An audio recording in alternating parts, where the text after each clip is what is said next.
Hi, everyone, and welcome to the Women and Girls Foundation's web show, In the Movement. I'm your host, Camila Rivera-Tinsley, and each month we interview incredible people who are working towards creating a more sustainable and equitable future with conversations that are focused on gender, racial, and environmental justice. And this month, I am honored and thrilled to have my guest, Dr. Jimyse Brown, join me. We're going to be discussing her role in the community and also her role as the new executive director of the Moonshot Museum. Dr. Brown, thank you so much for being here with me today. Thank you for having me. I'm excited to be here. So, I just mentioned that you are the new executive director of the Moonshot Museum. Can you share with us a little bit about your background and how you got interested in science and space? Absolutely. I'm from Pittsburgh, so it's nice to, be able to join the aerospace industry and stay home.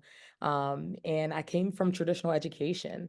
I was, a teacher, and then I moved into an administrator before joining Moonshot, which is really exciting. And then something that's also near and dear to my heart that I think is also nice with some of these young girls out there is that I was also an athlete. So I played basketball in college and then I played overseas before, starting traditional education. So it's really cool to see how, my second career after sports has kind of led me through, some really great community engagement and social work to really advance my community and the youth. I've always been interested in, STEAM and STEM and the first thing I wanted to be when I was younger was a forensic anthropologist. Oh, And wow. so I loved Bones. I used to watch, Bones, and all the SVUs with my nana. And so just being able to figure out something and put these pieces of the puzzles together with some remnants of, what is left. And it was I love puzzles. I love being able to put things together. And so it was something that I wanted to do early on. Unfortunately, I was one of the people that was kind of rerouted away from it, being a young woman. But I'm glad that, it all worked out, that, even in taking some other paths, I was able to find my way back to STEM. Yeah, you said so much, and I realized that I was so excited to have you on the show that I want to backtrack just a little bit, and I Yeah. want to go back to the Moonshot Museum. So I was able to learn about what the museum is all about, and I was excited to connect you with our Girl Gov middle schoolers, and they're Yeah. come and visit you at the end of this month. But the audience that we're talking to might not know what the Moonshot Museum is. So let's start there. Tell us, what is the Moonshot Museum? Yeah, Moonshot Museum is an aerospace educational museum where we're focused on career readiness for the 21st century. And so all of that just means that our job, and it's what brings me so much joy, is to help kids find their place in space. And so most museums, we're used to going to these great institutions and they focus on the past and historical, significance in these, sectors, which is really great and amazing. But what makes us different is that we focus on the future. So I always say we pay homage to the past. We present the present. So we're the only museum in the world where you can see a real life spacecraft being built in real time. And Oh, so wow. right now we have Griffin that's being built. And it's slated to go to the South Pole of the Moon later this year, which is really exciting. But we focus on the future when we're talking about career readiness for the 21st century and for our youth. How are we utilizing our partnerships, our networks, our access into this industry that normally sometimes people are informationally redlined from to help students understand the skills that they may need to develop, the hot topics that are coming down the line in any way that we can spark curiosity and begin to give them opportunities to develop and hone those skills, but also to get some experiences that can go on resumes that will position them better for when it's time for them to go into the workforce. So it's just a smidget about us. And when you were talking, you mentioned your career and your past with sports. So Yeah. tell us a little bit more about sports and what about your experience and engagement with sports prepared you to be in the space that you're in today? Oh man, everything, everything. I was a three-sport athlete coming out of high school: basketball, lacrosse, field hockey. I was recruited for basketball and lacrosse, and I'm just, it was always basketball for me. It was always my first love. I dabbled in the other two, just to kind of try something new. But being when you go from sometimes being the best, and so now we're talking about the transferring from high school to college, and you're the best and you're the top and you're making all states and in all sections and breaking, school records and setting some that have never been set before. Going to that to where everyone is also that same person. And how do you learn how to work with others?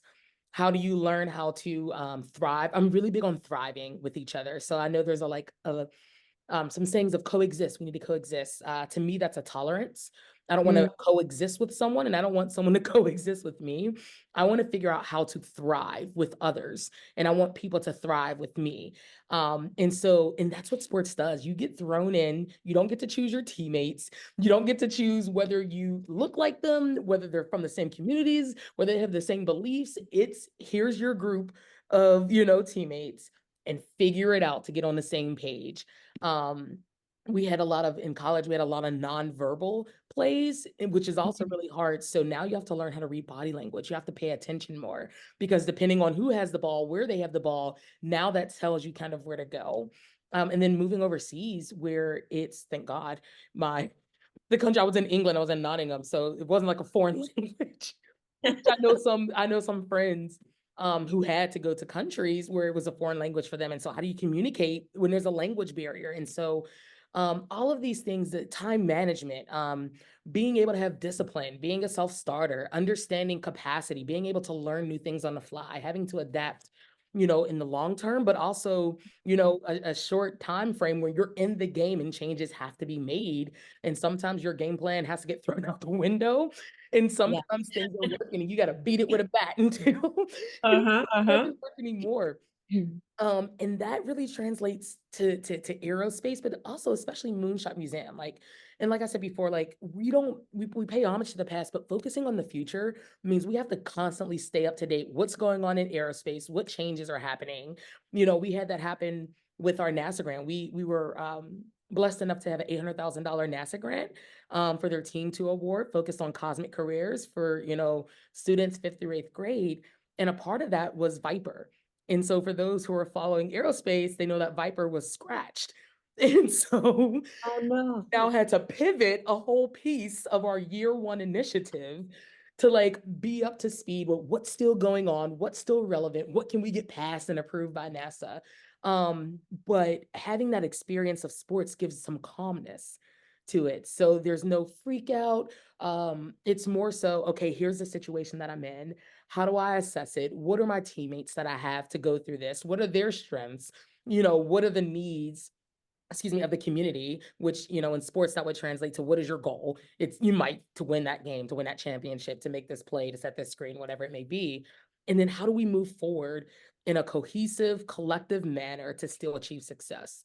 And so every single thing that you learn through sports, whether it's covert or overt, translates to this industry. And it translates to me, in my opinion, to any industry that someone chooses to go into. It's really, really, really wonderful to see the positive impact that sports has on our young girls, in creating leaders. So Yes. when we look at CEOs that identify as women, most of the time, those CEOs, I think something like at least 60 to 70% of the time, they've also had some sports background and sports Yep. leadership. So a strong correlation between having those experiences. So that is really, really amazing. All right. So you've talked about your past. You talked a lot also in your conversation about the importance of community engagement. Yep. So I want to call that out as a part of your past experience. So not only were you a professional athlete, not only do you have this incredible science and STEAM background, but you also have a background in community engagement. So I'd love for you to share a little bit about why community engagement is an important part of this huge palette of skill sets that you have.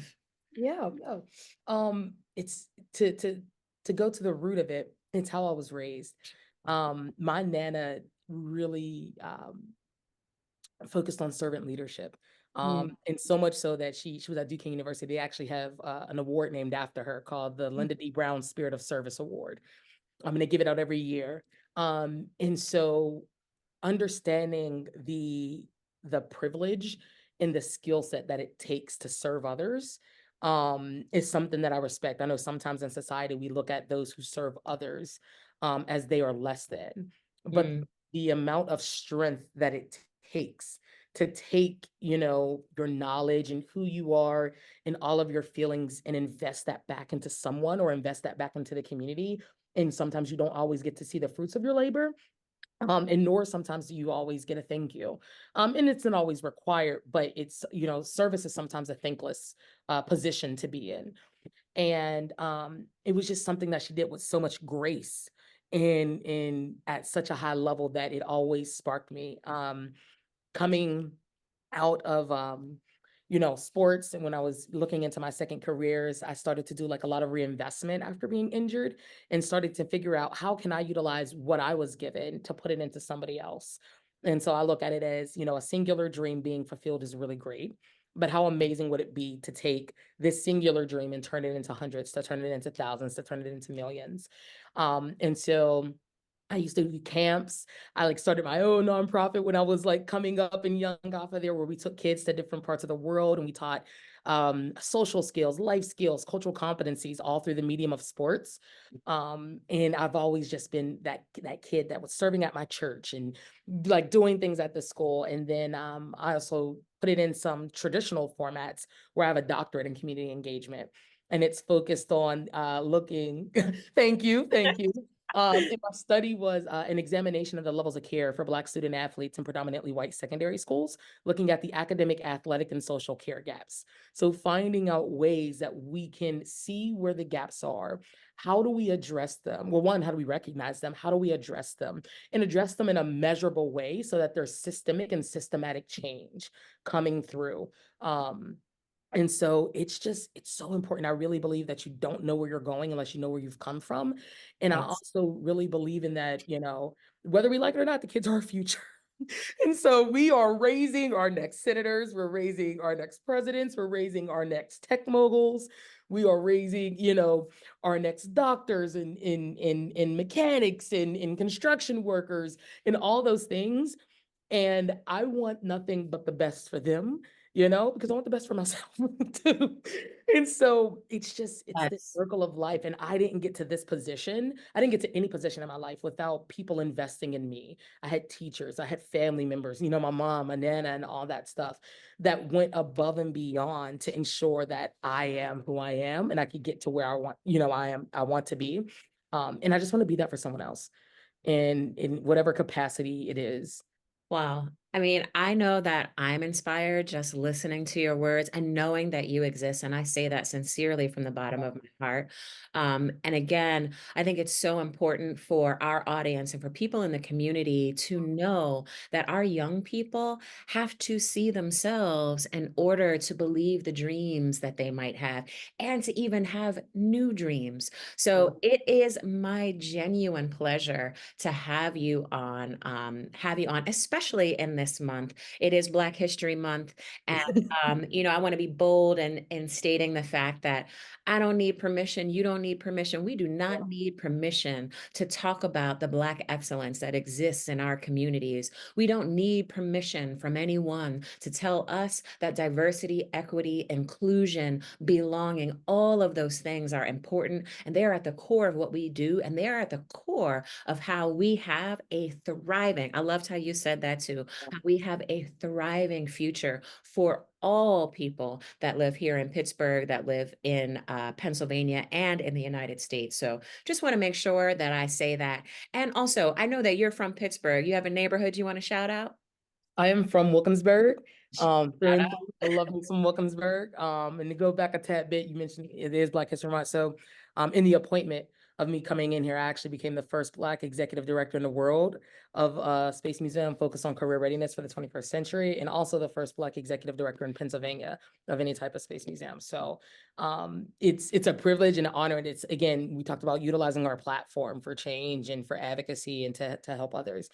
And so it's something that I wear proudly. I'm learning how to shoulder more and more, but, it really making sure that that doesn't just stay something on paper, but that that means something as it's talking about ushering in. So we see the second, the third, the 100th, you know what I mean? The 200th down the line where it's a normalcy for, people of different intersectional makeups to be holding certain positions, and accomplishing certain things. But yes, this is Wilkinsburg, born and raised. That got me. Absolutely. I mean, you've said it all. All I can say is mic drop to that. And what I'd love to just say is, as we close this episode out, how can people find you and learn more about the space about the museum? Yeah. So one, we were on the north side. We are up the street. The Pittsburgher, the Yinzer in me wants to say Hansfield. Okay. For being politically correct, Shore Stadium. We're Okay. right up the street from there. We're on 1016 North Lincoln Avenue. And we are on all social media or most major social media sites. So we have Facebook, Twitter, LinkedIn, and X, and we're Moonshot Museum. We also have our website, www.moonshotmuseum.org. And I'm also personally on those platforms, not X, but they can reach out to me on there as well if they want some more information about what's going on.